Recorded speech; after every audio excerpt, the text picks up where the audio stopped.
Kia ora, and welcome to a lesson on Cambridge Mathematics P3, Binomial Expansion of a plus x to the power n when n is not a positive integer. In a previous lesson, we looked at when we had 1 plus x to the n when n was not a positive integer, and we came up with the expansion 1 plus n x plus n minus 1 over 2 factorial x squared plus n minus 1 n minus 2 over 3 factorial x cubed, so on and so forth, creating an infinite series for when mod x was less than 1. Okay, so using this we can help ourselves generate a plus x to the n general rule. So the first thing to consider is that a plus x to the n can be rewritten as in its factorized form of an 1 plus x over a to the power n. So all we've done is factorize a out of the bracket, and when you factorize a out of your bracket, like so, with power n, then you can expand this other bracket to get to this generalized writing. So, using that, we can expand similarly to the 1 plus x to the n, and this will become a to the n 1 plus n x over a plus n minus 1 over 2 factorial x over a squared plus n minus 1 n minus 2 over 3 factorial x over a cubed, and again so on and so forth, infinite series. But this time this is only valid for when x over a is less than 1. So similarly with the previous lesson, when the x became a 2x squared, it became mod 2x squared is less than 1. Because our x is now x over a, it's now mod x over a is less than 1.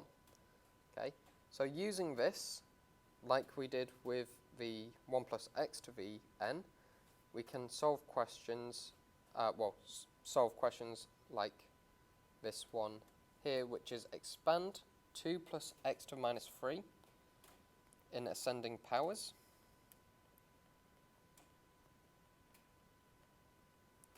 Up to and including x cubed.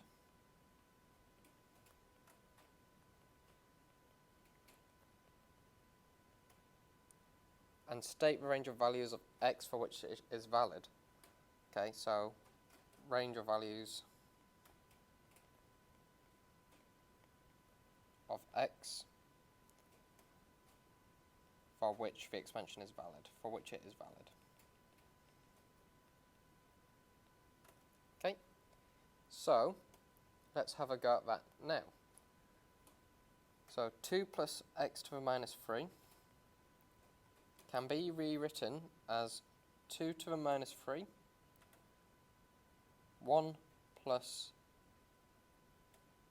x over 2 to the minus 3, and then we will expand this 1 plus x over 2 to the minus 3 into its infinite series, and say 2 to the minus 3 times 1 plus n, which is minus 3.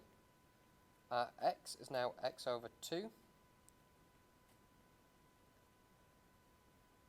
plus n minus 1, so minus 3 minus 3 minus 1 over 2 factorial, multiplied by our x, which is x over 2 squared, plus n, which is minus 3, n minus 1, n minus 2, over 3 factorial times x over 2 cubed.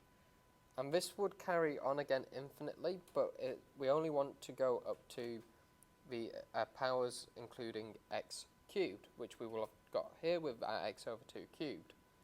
So, simplifying and expanding this, well, 2 to the minus 3 is 1/8, and then that's going to give us in our bracket 1 minus 3 over 2x plus 3 over 2x squared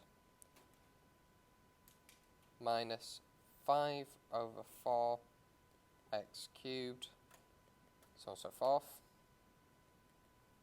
Okay, which, when expanded again with our 1/8, is going to give us 1/8 minus 3 over 16x plus 3 over 16x squared minus 5 over 32x cubed, so on and so forth. And so that's our full expansion. Lastly, we want the range of values of x for which it is valid.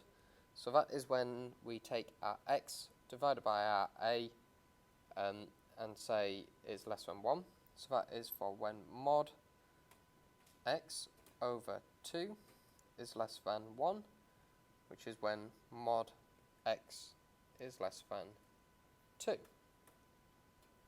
So these are our answers. Okay?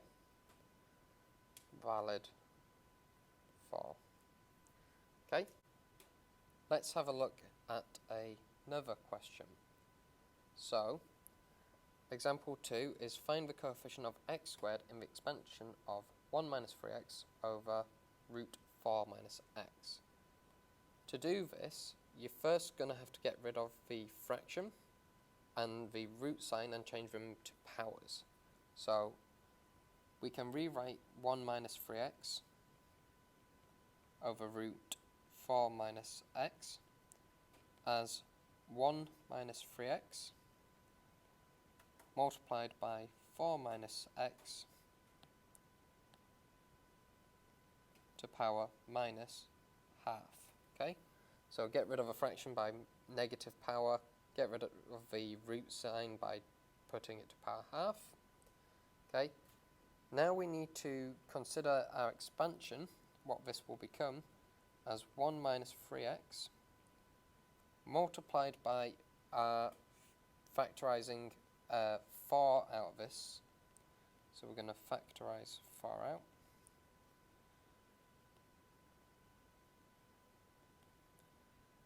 Which will give us 4 to the negative half multiplied by 1 minus x over 4 to the minus half. Okay, so then we can expand 1 minus x over 4 to the negative half into its infinite series and write this all as one thing. So 4 to the minus half can be rewritten as a half. And that's going to multiply by 1 minus 3x times the infinite series of 1 minus n, which is minus a half, times our x, which is minus x over 4, plus, sorry again, that should be plus, n minus 1, so that's minus a half, minus 1 over 2 factorial, times minus x over 4 squared. And I don't need to carry this on anymore because I'm only trying to find the coefficient of x squared. And the coefficients of x squared are going to be generated when I multiply this infinite series by the bracket, which will give me the two multiplications that I need to consider, which is the 1 times the x squared term and the x times the x term, because that will also give me an x squared term. So one of the ways to do this would be to first consider half 1 minus 3x as a single bracket. So I can rewrite this as a half minus 3 over 2x. And then also simplify down these terms to begin with, which will give me 1 plus 1/8 x plus 3 over 128 x squared, plus so on and so forth. So now it's going to be a bit easy for me to do my multiplication, so I'm going to do a half times 3 over 128x squared, which is 3 over 256 x squared. And then I'm going to do minus 3 over 2x times 1 over 8x, which is going to give me minus 3 over 16 x squared. And then all I have to do is combine these two together. So 3 over 256 x squared minus 3 over 16 x squared is equivalent to or equal to minus 45 over 256 x squared. So the coefficient of x squared is minus 45 over 256. Okay, hopefully you got that and you can have a go at some questions yourself now. Thank you for watching and I'll speak to you again soon. Bye.